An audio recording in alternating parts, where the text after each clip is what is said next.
Nagdesisyon ng Korte Suprema, sang-ayon ka man doon o hindi, dapat ito'y sundin.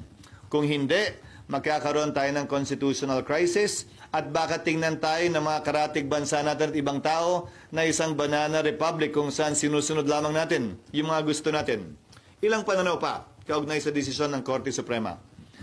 5 sa 11 pinag-utos ng Korte Suprema na isumite ng Kamara ay kabilang sa order o kautusan ng Senate Impeachment Court mismo, kaugnay sa compliance ng Kamara sa 1-year ban. Sabi nga ng isang kritiko ng Senado noong mga panahong yon, wala daw karapatan ng Senado utusan ng Kamara at tanungin ng Kamara kaugnay ng 1-year ban. Sabi ng kritiko ng Senado yon, desisyon daw yan ng Korte Suprema. Ngayong nagdesisyon naman ng Korte Suprema, ang sinasabi ng parehong taong yan ay Senate is the sole judge of impeachment cases. Dapat wag pansinin. Ano ba yan?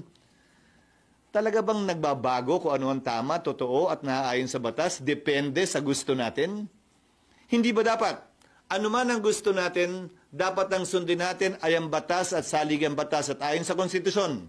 Korte Suprema lamang ang bukod tanging may kapangyarihan magbigay buhay at mag-interpret ng ating saligang batas. Bahala na sila dyan. Kahit sino mamanalo, asawa ko din masusunod.